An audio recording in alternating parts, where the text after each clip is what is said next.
What school announcement forever changed every student's life? I was in class, doom scrolling under my desk when Principal Granado announced, "We are in immediate lockdown. This is not a drill. Lock doors, turn off lights, get away from windows now." The speed at which everyone moved wasn't normal. Mrs. Speedle dropped her marker and practically dove for the door, slamming the lock. We'd done drills before where kids still whispered and giggled. Not this time. Pop, pop, pop. Not fireworks, not a car backfiring. Everyone knew that sound. From the news.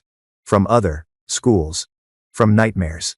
Mac was texting his Discord server saying he was going to die a virgin. I couldn't move my fingers to text anyone. Then a man's voice started shouting deep and commanding. "Drop it. Drop the gun." That voice. I knew that voice. Dad. What was Dad doing here? He was supposed to be at the PTA meeting in the main office about fundraising. I heard a struggle, crashing, 2 more pops, then nothing. Someone in our corner whispered. Was that Mr. Sorensen? Mrs. The Spettle shushed them, but I'd already heard it, my dad's name. We sat frozen for 20 minutes that felt like 20 hours. Police, sirens finally wailed outside. Through the tiny window in our door, I saw officers running past with assault rifles. Remain in lockdown. Principal Granado came back on, but his voice was broken, crying.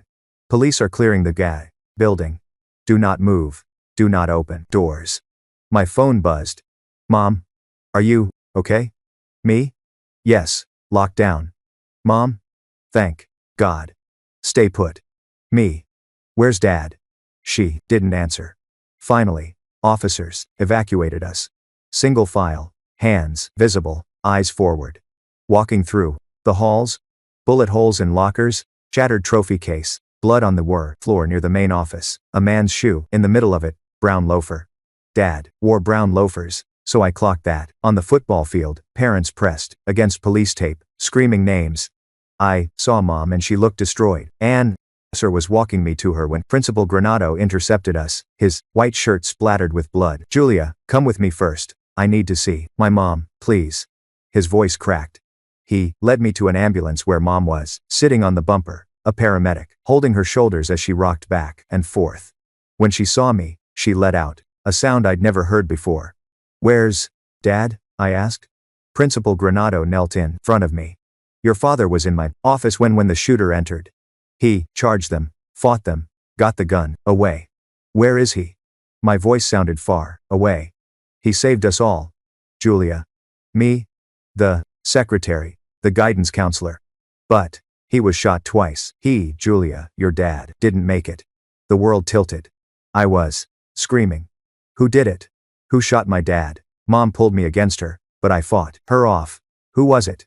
The principal exchanged looks with the officers nearby. The paramedic turned away.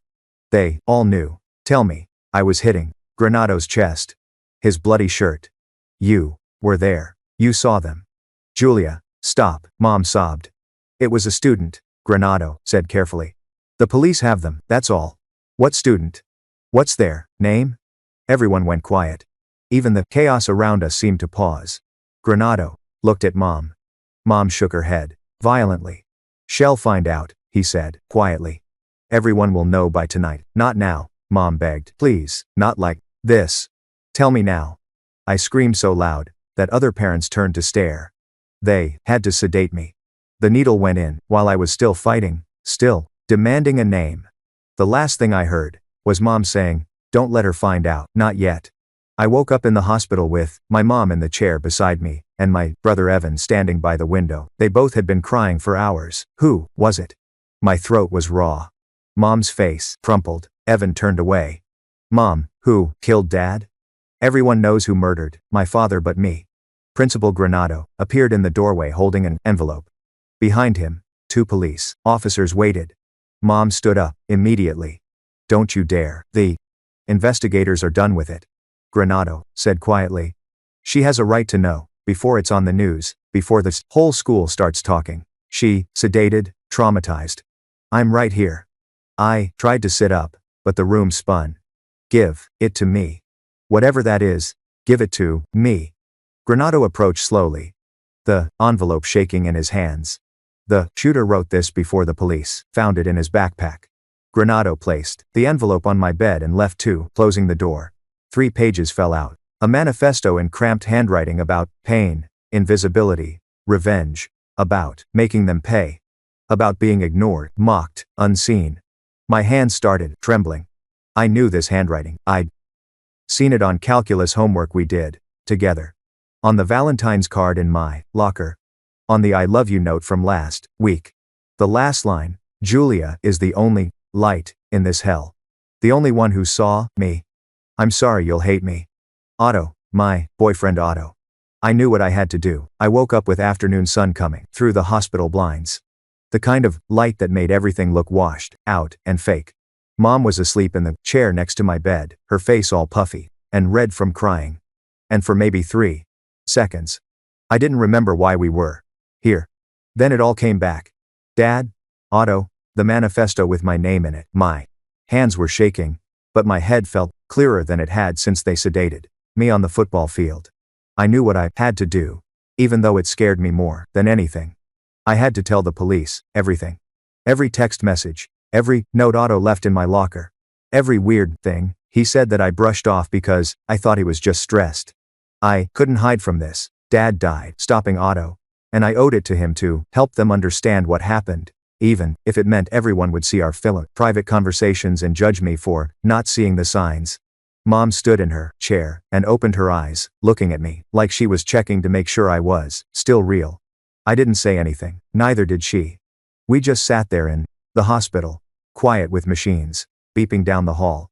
That evening, detective showed up, tall guy in a wrinkled suit who looked like he hadn't slept in days either.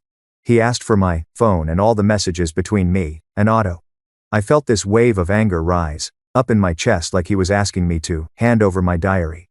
Like those messages were the one private thing I had left in a world where everyone knew my boyfriend shot my dad. But then I remembered what Principal Granado told me. Dad charged at Otto. Dad fought him. Dad saved people. Privacy died the moment those shots went off in the main office. The detective was watching me, waiting. And I could see Mom tense up in her chair, like she wanted to tell him to leave me alone. I reached for my phone on the Protec side table before she could say anything. My hands were shaking so bad I almost dropped it. The detective took it carefully and pulled out a plastic evidence bag. The kind you see on crime shows. And that's when it really hit me that I was part of a criminal investigation. Now, I agreed to give a formal statement tomorrow and watched him seal my phone in the bag with a confiscated label and everything. Mom stood up fast. She started to say something about me being traumatized and needing rest, but I cut her off. They were going to see those messages eventually, I told her. I'd rather give them willingly than have it look like I was hiding something. The detective nodded and said, "That was smart. That cooperation would help everyone understand the full picture." Mom sat back down hard, her mouth in a tight line, but she didn't argue anymore. After the detective left, she just stared at the wall. I knew she was mad at me for not letting her protect me. But I also knew she understood why I did it. We were both trying to survive this in our own ways. That night back home, Mom tried to take my laptop. They said the news coverage would destroy me, and I needed to focus on healing, not reading what strangers were saying online. I snapped at her that I wasn't a child anymore, and she couldn't protect me from reality. My voice came out, louder than I meant it to, and Evan stuck his head in from the hallway, looking worried. Mom's face crumpled, like I'd slapped her. Part of me felt bad, but a bigger part was angry that everyone kept trying to shield me from things I was going to find out anyway. The truth was, I was scared. I was so scared of what people were already saying about me online, about whether they thought I knew, about whether they blamed me. But I couldn't admit that to Mom because then she'd take the laptop for sure. And I'd feel like a little kid who couldn't handle the world.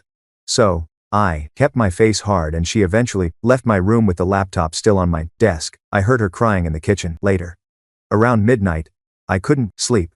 So I snuck into Evan's room and took his phone while he was passed out. My hands were shaking as I opened his browser and searched for news about the shooting. A student journalist had posted an article naming Otto as a shooter.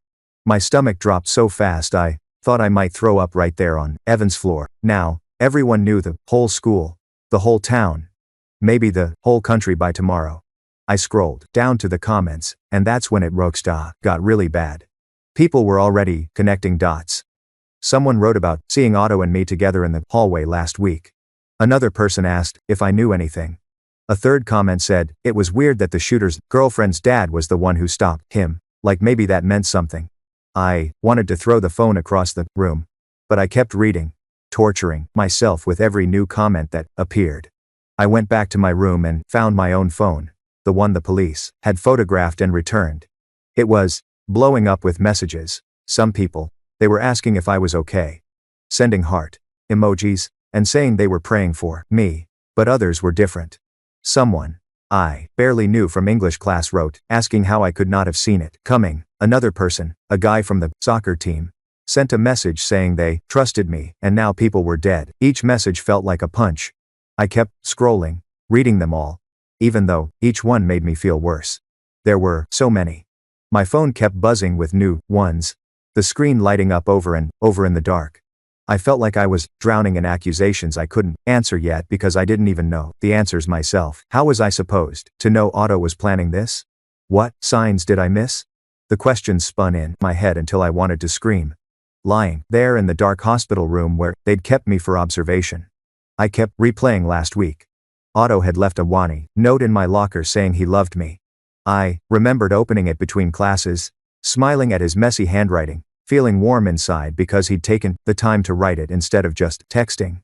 Now I was torturing myself, going through every conversation we'd had in the past month, looking for signs I should have seen. He'd been quieter lately, more intense when we talked about stuff.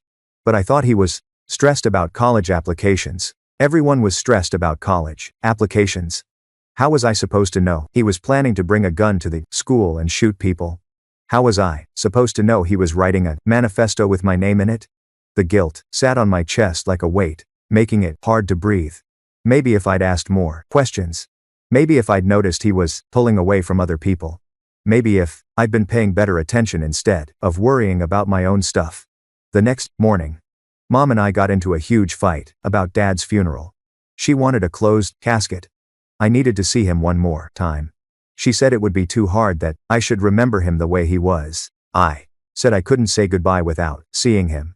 We were both crying and yelling in my hospital room until a nurse knocked on the door to check if everything was okay. After the nurse left, we kept fighting but quieter. Mom said she was trying to protect me from more trauma. I said I was already traumatized and seeing Dad couldn't make it worse. Finally, I realized we were fighting because it was easier than sitting with the grief that was crushing both of us. It was easier to yell about funeral arrangements than to admit that Dad was really gone, and neither of us knew how to keep living without him. We ended up just crying together, not solving anything, both of us broken in our own ways. Later that day, someone from the school district called. They assigned me a trauma counselor and scheduled an appointment for this afternoon.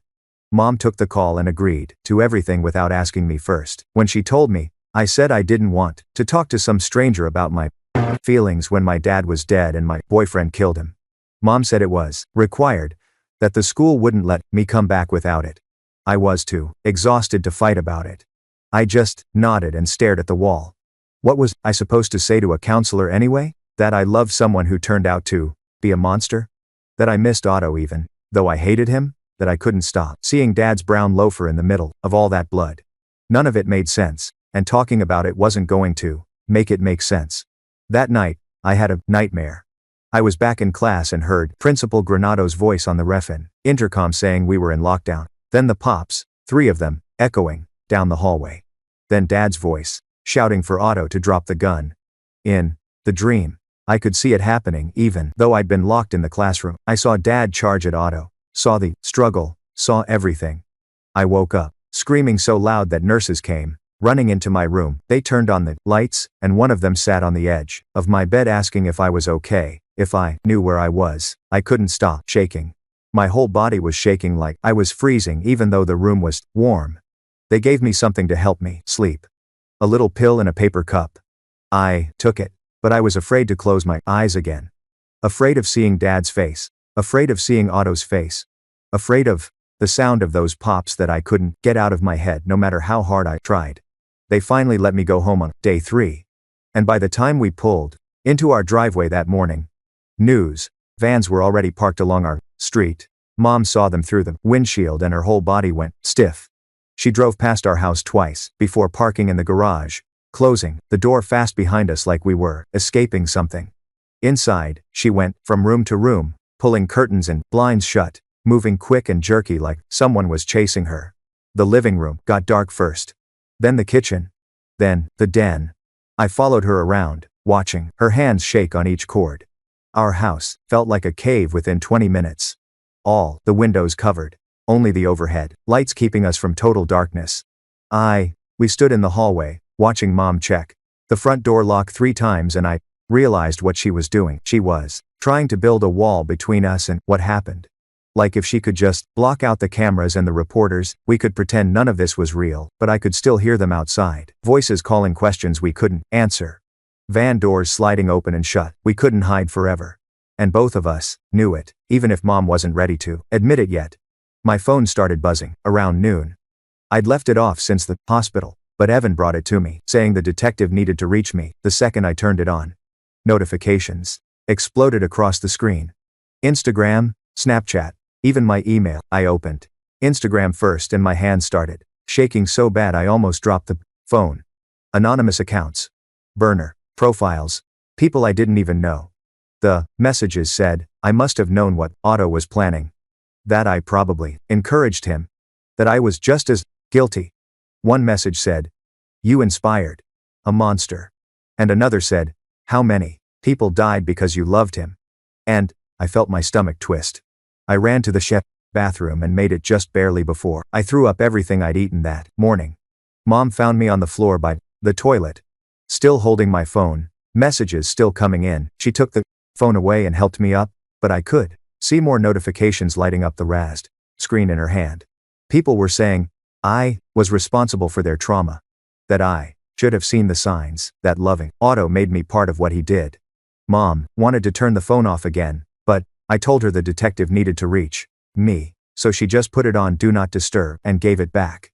The detective showed up that evening with a folder under his arm and tired eyes. He sat at our kitchen table across from me and Mom, while Evan stood by the counter. The detective opened his folder and said, Otto had no prior violent record. No disciplinary actions at the school. No red flags in any file they could find. Nothing that predicted he would do this. He looked at me when he said it, waiting. Then he asked if I could help provide context about Otto's state of mind lately. Anything that might explain what happened. I felt this horrible pull in my chest, like I was being split in 2 directions. Part of me wanted to help. Wanted to give them anything that might make sense of this nightmare. But another part felt like I was betraying Otto by analyzing him like a case study, picking apart someone I love to find the broken pieces.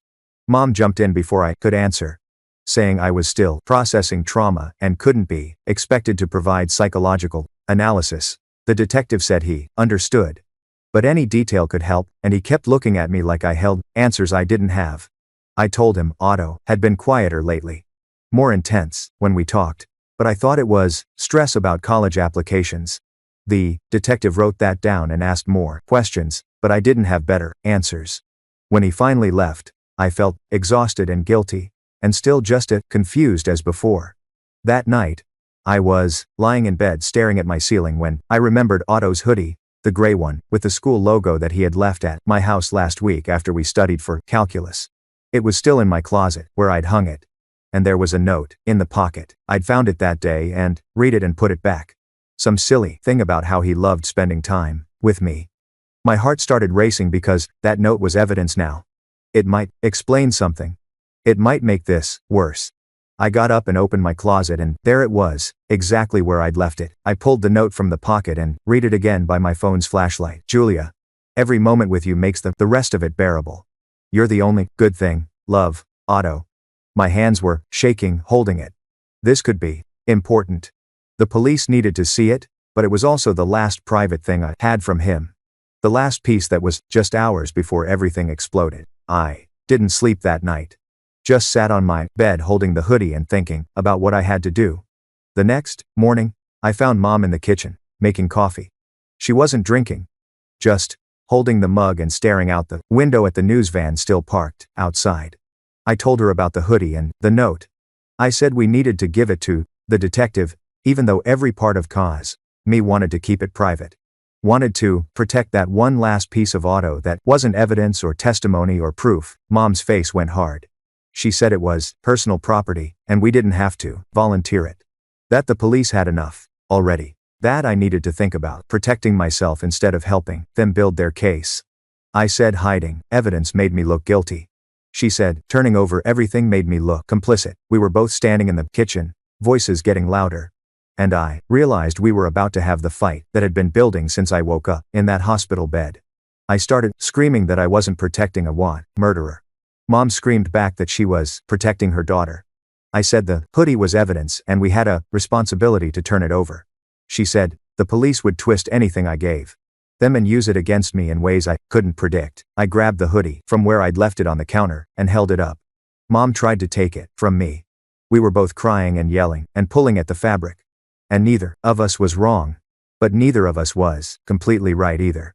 Finally, I just walked out the front door past the news vans with the hoodie in my arms and drove to the police station myself. Mom followed in her car, still yelling at me through my window at red lights. The detective met us in an interview room, and I handed over the hoodie and the note. Mom sat beside me with her arms crossed, furious. Then the detective said there was something else I needed to hear. He pulled out his laptop and played a voicemail Otto had left on the school's main line 2 days before the shooting. Otto's voice came through the laptop speaker, stilted and rehearsed, like he was reading from a script. He apologized in advance for what he was about to do. Said he was sorry for the pain he would cause, that he couldn't see another way. Hearing his voice again made my chest hurt so badly I couldn't breathe right. That was the voice that told me he loved me. The voice that laughed at my jokes. The voice that whispered in my ear during movies. Now, it was apologizing for murder on a recorded line. And I had to sit there and listen to every word while the detective watched my face for reactions. On day 5, the detective took me to the school for a walkthrough. They'd not cleaned up some, but the building still felt wrong, empty and damaged. We walked through the main hallway and I saw the trophy case still shattered, lockers with bullet holes. Then the detective played body cam audio through his phone. Dad's voice came through commanding and strong. Drop it. Drop the gun. I heard the struggle, the crashes, then the build-it pops. The pride I felt hearing Dad's courage crashed into the horror of knowing what happened next. And my legs just stopped working. I had to sit down right there in the hallway back against the lockers because I couldn't stand anymore. A victim advocate who'd come with us knelt beside me and started talking me through breathing exercises. Then they showed me the evidence bag with Dad's brown loafer inside. The one I'd seen in the middle of the blood that first day. Up close, I could see the dark stains on the leather. Could see where it had been tagged and photographed. I completely broke down, sobbing so hard they had to help me stand and walk me outside. The victim advocate sat with me on the curb and taught me grounding techniques. Press your feet into the ground. Name 5 things you can see. The concrete, the flagpole, a bird, a car, the sky. 4 things you can touch. The curb, my jeans, the grass, my phone. 3 things you can hear. Traffic, wind, my own breathing. It helped enough that I could stand again, could walk back to the detective's car without collapsing. Principal Granado asked to speak with me privately before I left. We went to a conference room that still smelled like cleaning products, and he closed the door. He sat across from me and said he felt guilty for surviving when Dad didn't. That Dad had charged at Otto to protect him, to protect everyone in that office, and he was alive because my father died. He told me there were gaps in his memory from the trauma, whole minutes he couldn't account for, moments that just disappeared. He looked broken, sitting there. This man who was supposed to have all the answers, and I realized the adults were just as shattered as I was. Nobody knew how to fix this. Nobody knew what came next. We were all just trying to survive each day and failing at it in different ways. That night, I sat at my desk with a blank piece of notebook paper in front of me and started writing to Otto. Even though I'd never send it. My hand shook so badly, the letters came out messy. But I kept going. Telling him I hated him for what he did to Dad, to our family, to everyone. I wrote that he destroyed everything good in my life, and I'd never forgive him for taking my father away. But then my pen stopped because I had to write the other part too. The part that made me feel sick. I wrote that some horrible part of me still I remembered the boy who held my hand in the hallway between classes, who brought me coffee when I had early morning calculus, who made me laugh when I was stressed about tests. I didn't know how to make those two versions of Otto fit in the same person. The boy I loved and the killer who shot my dad couldn't both be real, but they were. I finished the letter and folded it into tiny squares and shoved it in the back of my desk drawer where no one would ever find it. The next morning, a man called the house, asking for Mom, and I heard his voice through her bedroom door, smooth and practiced like a salesman. Mom put him on speaker, and he introduced himself as a victim attorney who specialized in civil cases against shooters' families. He talked about damages and compensation and liability, and I could hear the dollar signs in every word he said. Mom asked questions about timelines and percentages and what kind of settlement we could expect. I stood in the hallway, feeling sick to my stomach because we were talking about putting a price on Dad's life. The attorney said Otto's family had homeowners insurance and possibly other assets we could go after. Mom thanked him and said she'd think about it, but I could tell from her voice she was already interested. After she hung up, I went into her room and told her it felt wrong to profit from Dad's death. She said we'd need the money for my college and Evan's loans and the mortgage. And I knew she was right, but it still made me want to throw up. Later that afternoon, Mom started talking about doing interviews, saying reporters had been calling and maybe we should tell our story publicly. She wanted to go on the local news and condemn monsters like Otto, make sure everyone knew what kind of evil he was. I pushed back hard, saying it wasn't that simple, and we didn't know the whole story yet. Mom's face went red and she accused me of still defending him, of caring more about my dead boyfriend than my dead father. I yelled that trying to understand how this happened wasn't the same as excusing it. That maybe if we understood, we could stop it from happening again. She said I sounded like I was making excuses for a murderer, and I screamed that she was making everything black and white when it was all gray and complicated. We both ended up crying in different rooms. The school called that evening about planning a vigil for Dad and the other people who were hurt.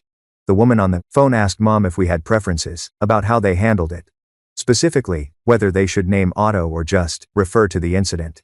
Mom said immediately that they should erase his name, never speak it, treat him like he never existed. The woman asked if I agreed, and I sat there on the couch not knowing what to say. Part of me wanted Otto erased from history, wanted to pretend he never existed so I didn't have to explain our relationship.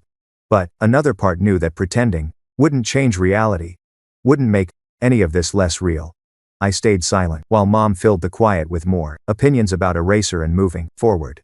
The woman said she'd take our thoughts into consideration and hung up. Mom looked at me like she was waiting for me to agree with her, but I couldn't. That night, Mac texted me for the first time since the shooting. The message just said people at the school were blaming me, that rumors were spreading. I must have known about Otto's plans. He said some kids were saying I probably encouraged him or didn't stop him when I could have. Mac didn't defend me in the text. Didn't say he thought the rumors were wrong. He just reported what people were saying, like he was a messenger with no opinion of his own. I stared at the message, feeling this deep sense of betrayal, because Mac and I had been friends since middle school. We'd sat together at lunch, studied together, complained about teachers together. Now, he was telling me people thought I was responsible for their trauma, and he wasn't even saying they were wrong. I didn't text him back. I opened my laptop and started writing an email to Otto's mother. Even though I knew it was probably a terrible idea. I wrote that I was sorry for her loss, too, because she lost her son, even though he was still alive. I said I didn't think she was a monster, that parents can't always see what's happening in their kids' heads. I told her I was sorry she had to live with what Otto did. Sorry people probably hated her for something she didn't do. I wrote that I knew everyone expected me to hate her, but I couldn't hate someone who was suffering just like I was suffering, just in a different way. My finger hovered over the send button for a full hour. I kept thinking about what Mom would say if she found out. How she'd probably ground me or take away my laptop or worse. But I needed this woman to know that not everyone blamed her, that at least one person understood her pain. I hit send before I could change my mind and then immediately felt scared and relieved at the same time. The detective called the next morning, and his voice was sharp and serious. He asked if I'd contacted Otto's family, and my stomach dropped because somehow he already knew. I admitted I'd sent an email to Otto's mother, and he told me not to contact them again. because it could mess up the Dow case. He explained that any communication between us could be seen as witness tampering, or could give the defense ammunition they didn't need. I said the email was already sent and there was nothing I could do to take it back. He sighed and said to not do it again, then hung up. Sitting there with my phone in my hand, I felt this small, the spark of something like power. Everyone wanted to control how I grieved and who I was allowed to feel sorry for. But I'd made my own choice. It was probably stupid and definitely risky, but it was mine. That afternoon, I had my therapy appointment, and the counselor asked how I was handling the guilt. I told her I kept thinking about whether my relationship with Otto somehow caused this or could have stopped it. She leaned forward and explained the difference between responsibility and influence, how Otto made his own choices, and I couldn't have controlled what he decided to do. She said I could have influence on someone without being responsible for their actions. That loving someone doesn't make you accountable for their violence. It was the first time anyone had given me permission to not carry all of this guilt on my shoulders. She taught me this thing where I imagined putting the guilt in a box and setting it down just for a minute. Just to see how it felt to not hold it. I tried it and felt this tiny bit lighter. Like maybe I could breathe a little easier. The relief only lasted a few minutes before the weight came back. But those few minutes mattered. That night, I checked my email obsessively, refreshing every few minutes, even though I told myself not to expect a response. Around 9, Otto's mother replied. Her message was short and careful, saying she'd like to meet with me privately if I was willing. She suggested a park bench in a town 2 hours away where no one would recognize us. Reading her words made my hands shake so badly, I almost dropped my phone. This felt dangerous and necessary at the same time. Like we were the only 2 people in the world who understood this specific impossible pain. Everyone else was either a victim or an outsider, but we were both stuck in this terrible middle space.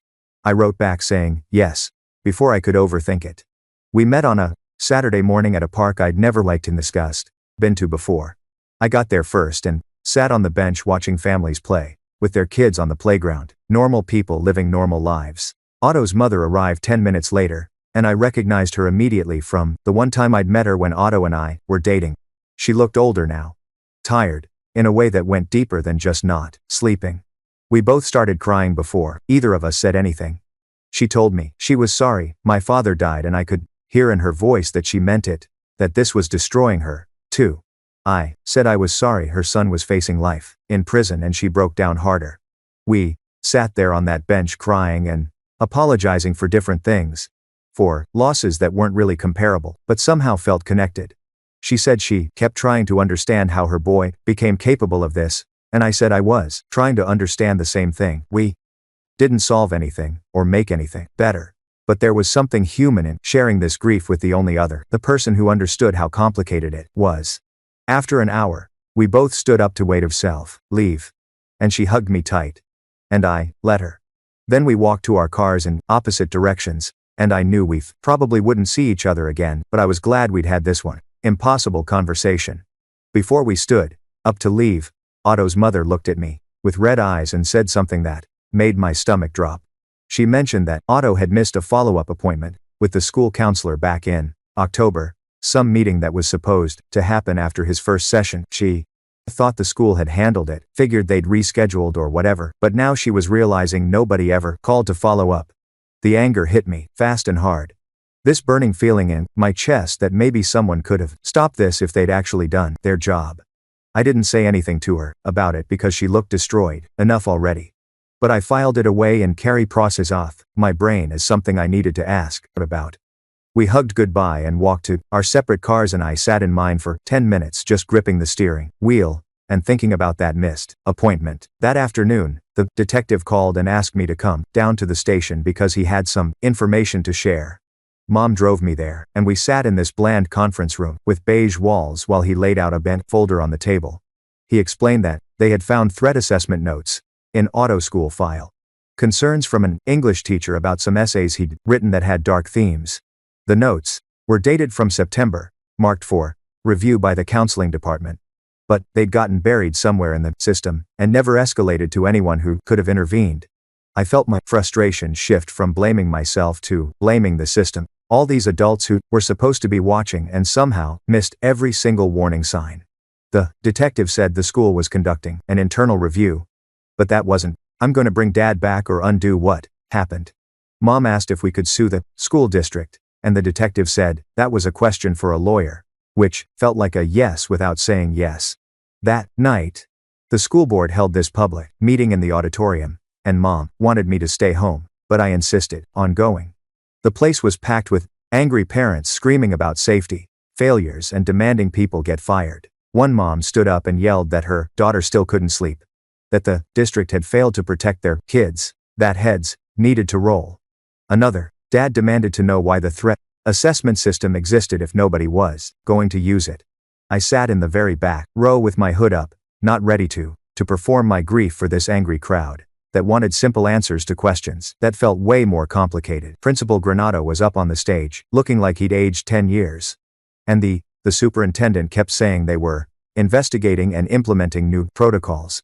It all felt hollow, like closing the barn door after the horses escaped. After the meeting ended, this kid from the school newspaper found me in the parking lot. He introduced himself and made this careful pitch about doing an interview, promising I could review all the quotes before anything got published. He said he knew my story was being told by everyone except me, and maybe I deserved to control my own narrative. I was tempted because I was so tired of other people deciding what the truth was.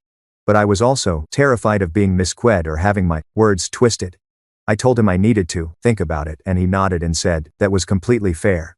He gave me his email and said to reach out if I changed my mind, no pressure. And then he just walked away. That was the first time someone had asked for my story and actually accepted no as an answer, which made me trust him slightly more than I trusted anyone else. The next morning, the detective called again. And this time, he walked me through the preliminary sequence of what happened in that office.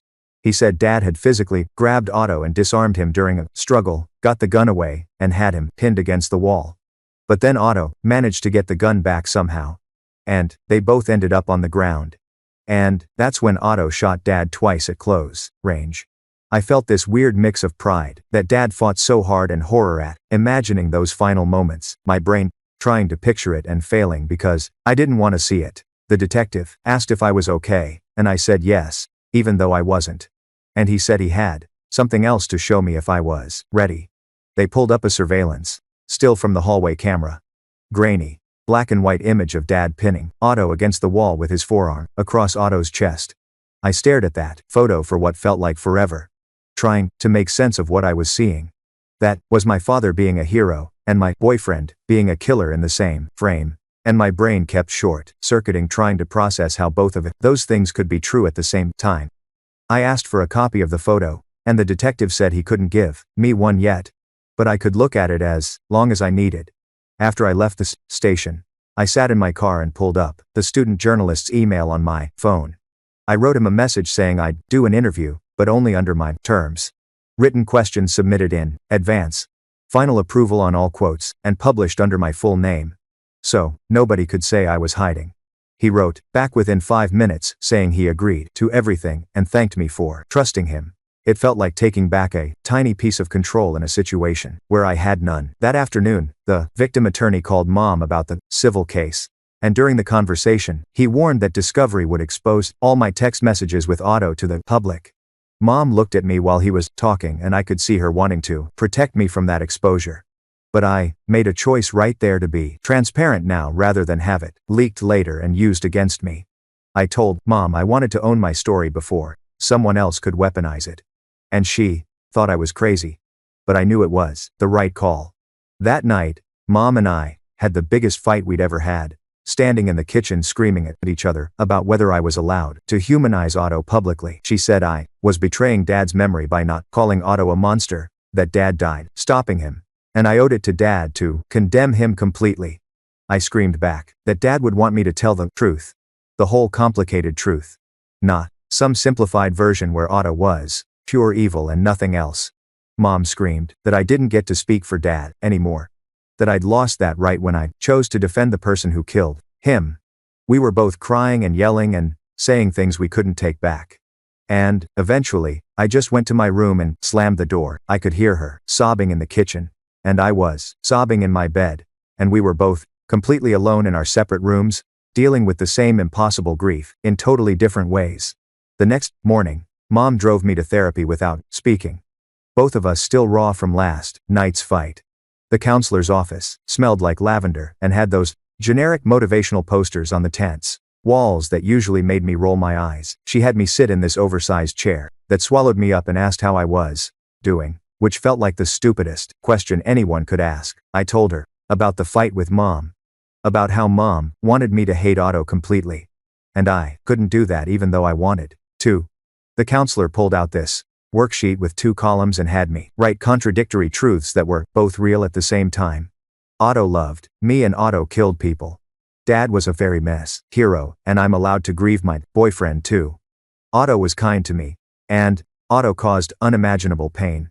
Seeing them written out like that made my brain hurt less somehow, like maybe I didn't have to choose between them. She taught me this grounding technique where I pressed my feet hard into the floor and named 5 things I could see, 4 things I could touch, 3 things I could hear.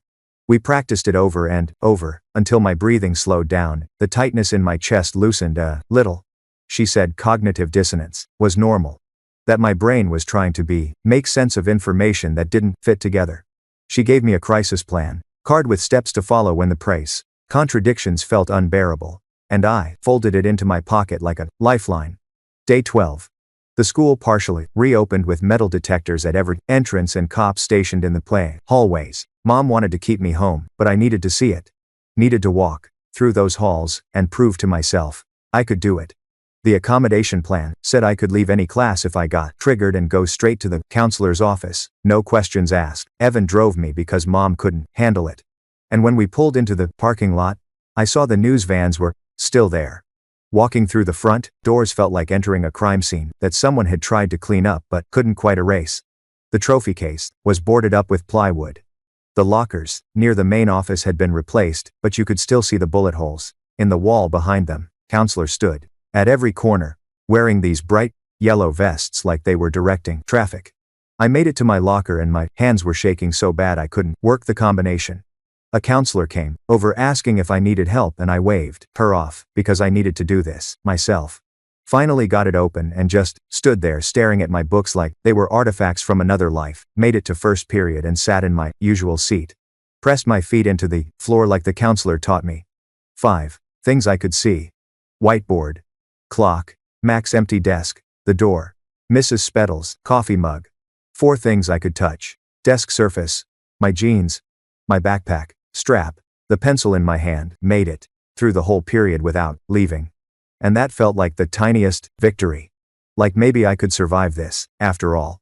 Between first and second period, I saw Mac in the hallway and he looked right at me. Then immediately turned away. Just completely avoided eye contact like I was invisible or contagious. I heard someone whisper behind me. That's her, the girlfriend, and my whole body went cold. 2 girls I used to eat lunch with walked past, without acknowledging me, and I wanted to grab them and scream that I'm a victim, too, that I lost my dad and my boyfriend in the same horrible moment, but I knew some people would never see me as anything but complicit, like I should have known or could have stopped it. The loneliness crushed down on me so hard, I had to lean against a locker to stay upright. A freshman stared at me, with this mix of fear and fascination, like I was a museum exhibit about tragedy. I made it to second period and sat in the back corner where I could see the door, which the counselor said was normal for trauma survivors. Spent the whole class feeling like everyone was looking at me, even when they weren't, like my connection to Otto was written across my forehead in permanent marker. After third period, a teacher I barely knew pulled me aside in the hallway and he said all my assignments had flexible deadlines that I should just focus on getting through each day. She was trying to be kind and I appreciated that. But it also made me feel marked as damaged, like I was the broken student who needed special accommodations. I thanked her and felt this weird mix of gratitude and resentment at the same time. Grateful that someone was cutting me slack, but hating that I needed it. Hating that everyone could see how not okay I was. Another contradiction to add to my list. I appreciate the accommodation and I hate the special treatment. The Dale counselor would probably say that's normal too. That grief doesn't follow logic. Made it to lunch and couldn't face the cafeteria, so I ate in my car, scrolling through messages from people I hadn't heard from in weeks. Suddenly, checking if I was okay. Deleted most of them without responding because I didn't have the energy to perform being fine, or being devastated or whatever they wanted from me. Principal Granado found me in the parking lot after lunch and asked if I'd be willing to speak at a staff debrief about my experience. He said it would help teachers understand what students were going through. That my perspective would be valuable. I looked at him standing there in his clean shirt. Nothing like the bloody one from that day. And I felt this surge of protectiveness over my own story. I told him no firmly and clearly that I wasn't ready to be an object lesson for anyone's healing process. He looked disappointed but nodded and said he understood that the offer stood if I changed my mind. Walking away from that conversation felt good, like I was learning to protect myself instead of just performing for everyone else's needs. Setting that boundary made me feel slightly more in control, like maybe I could decide what I shared and when I shared it. The counselor had said boundaries were important, that I didn't owe anyone my trauma just because they asked for it. This felt like practicing that, like taking back tiny pieces of autonomy in a situation where I'd had none. That night, I checked my email and found a message from Otto's mother with a photo attached. The subject line said, "I'm sorry for the weight of our problems, meeting." And when I opened it, I saw a picture of Otto as a little kid, maybe 7 or 8 years old, wearing a soccer uniform and grinning at the camera. His front teeth were missing, and his hair was messy, and he looked so normal, so innocent, so incapable of what he'd grow up to do. I stared at that photo for probably 20 minutes, zooming in on his face and trying to see some hint of the violence to come. But there was nothing, just a regular kid who probably had no idea his life would end up like this. The note from his mother apologized for how heavy our park bench conversation must have been. Said she hoped I was taking care of myself. I felt this deep ache looking at that little boy, knowing he'd grow up to kill my father and destroy so many lives, including his own. No sense of absolution came from seeing the photo, no resolution or understanding, just this raw grief for everyone involved, for the kid in the photo and the man he became and the father he took from me. The detective called the next morning and said he wanted to share something with me, asked if I could come to the Scale 9 station. Mom drove me there in silence, and we sat in the same conference room where I'd given my statement. He pulled out a printed excerpt from Otto's manifesto and slid it across the table, pointing to a section I hadn't seen before. It listed specific targets, mostly teachers who'd apparently humiliated him over the years. Mr. Corey, who'd called him stupid in front of the Carey class, Mrs. Rodriguez, who'd laughed when he gave a wrong answer, Coach Simmons, who'd cut him from the team. Not students, not me specifically. The detective said Otto's plan had been focused on those teachers. That the fact he went to the main office first suggested he was looking for administrators. I felt this weird shift happening in my chest. Like maybe my attention hadn't caused this after all. Maybe it had just existed alongside his rage, separate from it. Maybe I wasn't the catalyst I'd been torturing myself about. The guilt didn't disappear, but it changed shape. Became less about me, inspiring violence, and more about me not seeing the signs that were probably there. I spent the afternoon in my room, staring at the ceiling and wondering impossible questions. Did my relationship with Otto delay his timeline or divert his anger somehow? Would he have done this sooner if I hadn't been there? Did dating me give him something to hold on to that postponed the violence? Or was I giving myself too much credit? Assuming I had that kind of influence over his choices? I couldn't tell if thinking this way made me complicit, or if I was just looking for control in a situation where I'd had none. My therapist would definitely say I was trying to find patterns and meaning where there might not be any. That sometimes terrible things happen without clear causes we can point to. But my brain kept spinning through the what-ifs anyway, trying to construct a version of events where I could have changed something. Tried to do homework but couldn't focus. Ended up just lying there holding Otto's note from my locker and hating that I still kept it. Late that night, the panic hit me like a wave I couldn't see coming. Started with my chest getting tight and my breathing going shallow. Then my hands started shaking and I felt like I was drowning.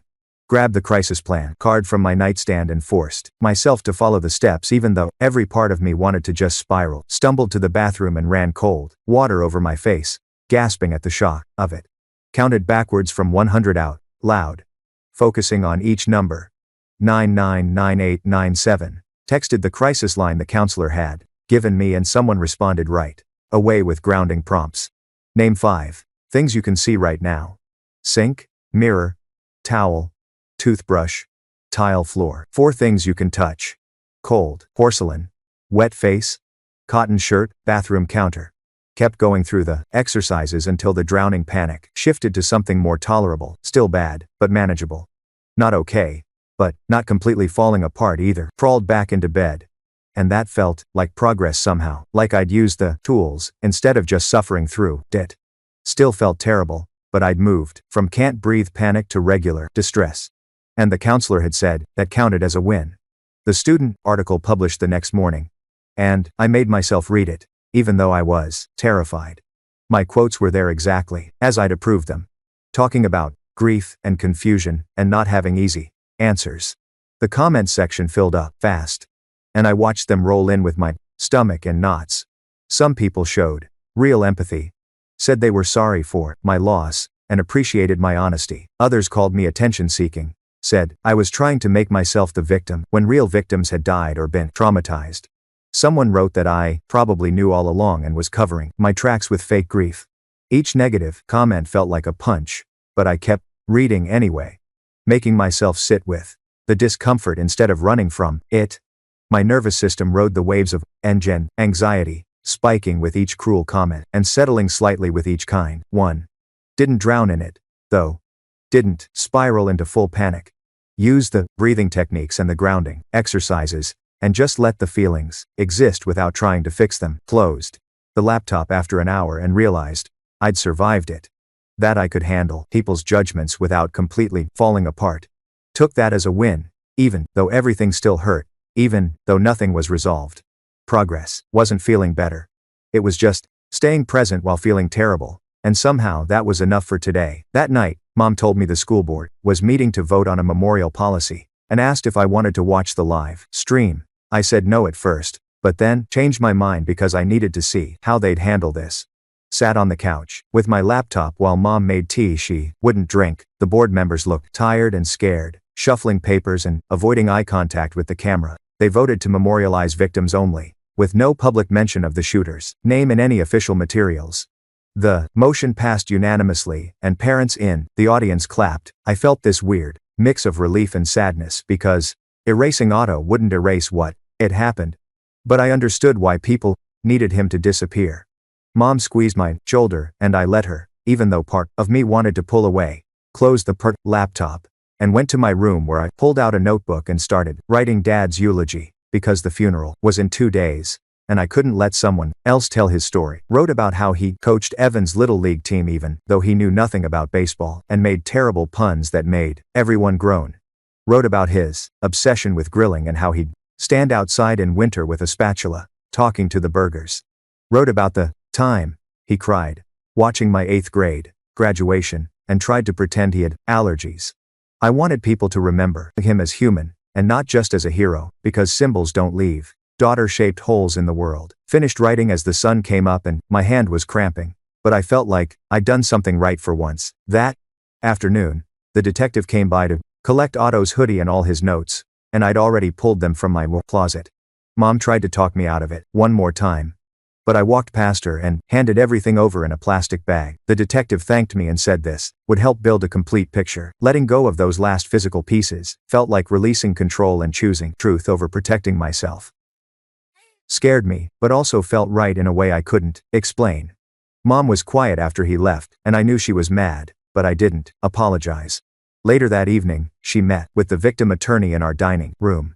And I sat in the kitchen, pretending not to listen, heard words like compensation and damages, negligence, and my stomach turned.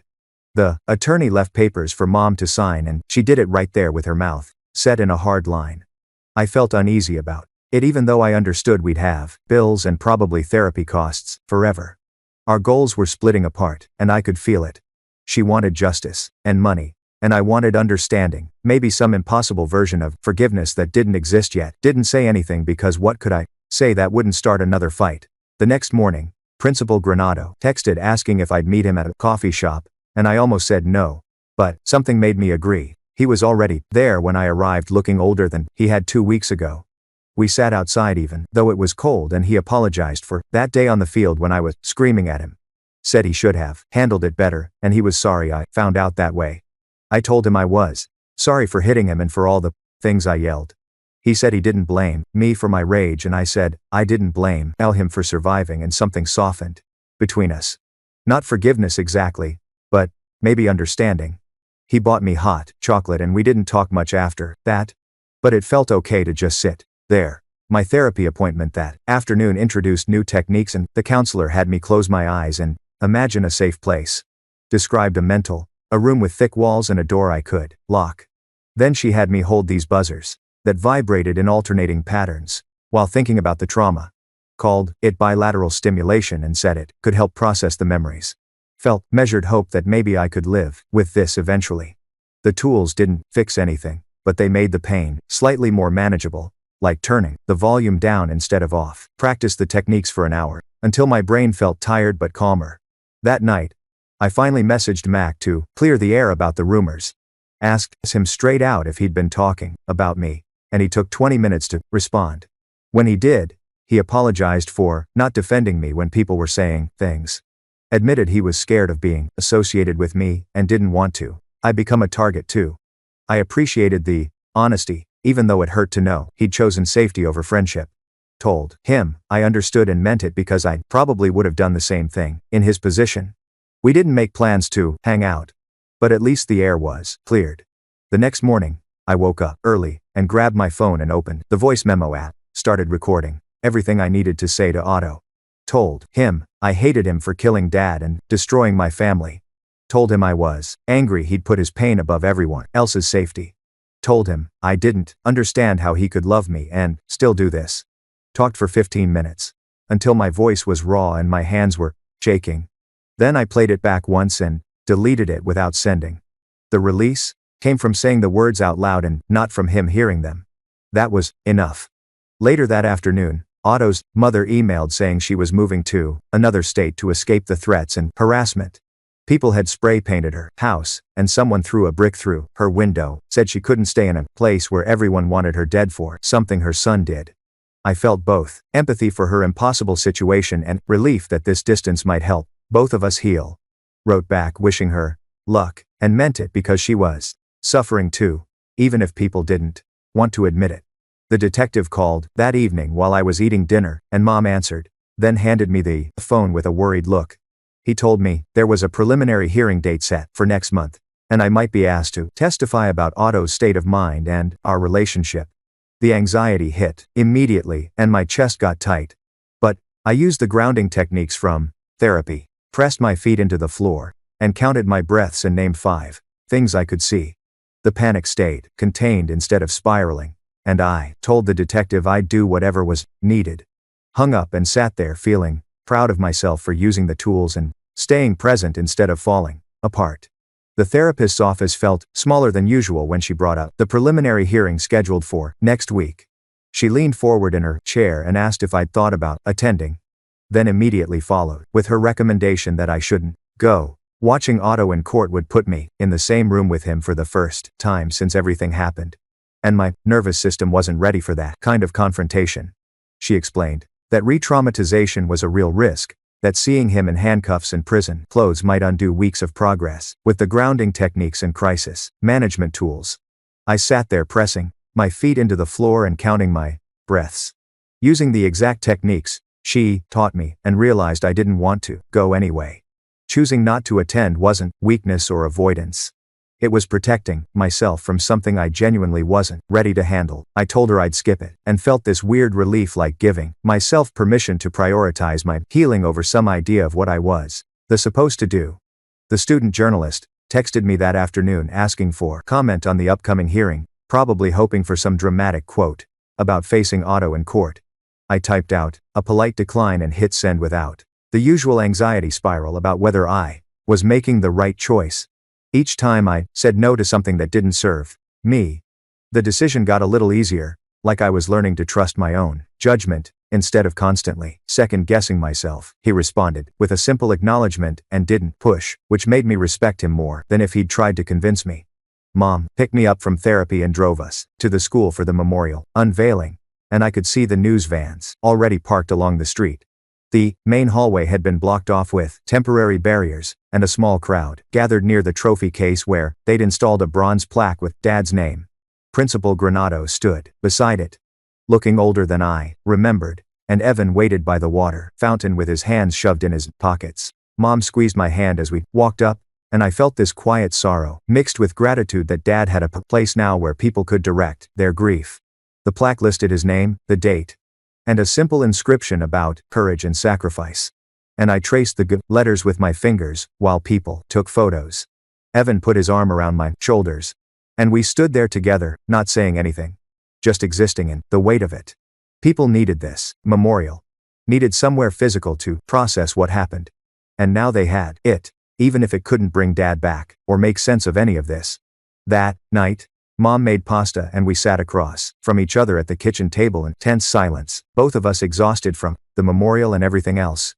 She started talking about grief counselors and support groups, and I could feel us heading toward another fight about how we were each handling things differently. I stopped her and suggested we needed some ground rules instead of constantly battling over whose approach was right. We spent an hour negotiating boundaries, agreeing that we'd both stay in therapy. No TV news allowed in the Seawide house. And we'd try to respect each other's different grieving styles even when we didn't understand them. It wasn't harmony or some beautiful mother-daughter healing moment. Just a practical truce that gave us both room to breathe. Mom agreed to stop trying to control my every move and I agreed to keep her informed about major decisions. And we shook hands across the table like we were signing a treaty. The next morning, I wrote a letter to Otto's mother on plain notebook paper, thanking her for meeting with me at the park and wishing her peace in whatever new life she was building. I kept it short and respectful, making it clear I wasn't expecting a response, and that reaching out was about my own healing process. Sealing the envelope felt significant, like I was releasing something I'd been carrying, and I walked it to the mailbox on the corner before I could change my mind. The act of sending it mattered more than whether she ever read it or wrote back, and I felt lighter walking home. That afternoon, I returned to calculus class for the first time since the shooting. And the moment I walked through the door, I saw Otto's empty desk in the third row. My chest tightened immediately. And the classroom started feeling too small, too bright, too full of memories of us doing homework together. I pressed my feet into the floor and started naming things I could see, using the grounding tools my therapist had drilled into me, and breathed through the panic instead of running out. The teacher gave me a French, concerned look, but I nodded that I was okay, and I stayed in my seat for the entire class period. Coping in place, instead of avoiding, felt like real progress, like I was learning to exist in uncomfortable spaces without falling apart. That evening, I sat in the therapist's office and outlined my ongoing plan with her, making it concrete and specific instead of vague intentions. I'd testify truthfully if called to the stand at Otto's trial, continue therapy twice a week for the foreseeable future, limit social media to protect my mental health from the constant commentary, and focus on graduating high school. The plan was sober and steady, built on small, sustainable steps instead of dramatic gestures or impossible goals. She helped let me write it down in my journal so I could reference it when things felt overwhelming, and we discussed what to do if any part of it stopped working. At dusk, I walked out to the football field where we'd evacuated that day, the grass still damp from afternoon rain. I stood near the 50-yard line and remembered Dad, without trying to resolve the impossible contradictions of loving Otto and hating what he did. The cool air filled my lungs, and I let myself exist in the uncertainty, knowing some questions don't have answers, and some wounds don't fully heal. I was still here and still breathing and carrying all of it. The grief and the love and the anger and the confusion, and that was enough for today. That's where we'll wrap things up today. I'm really happy you were here, because it makes telling these stories feel worthwhile. I hope it added something kind or gentle to your day. Subscribe if you want to keep building this little space with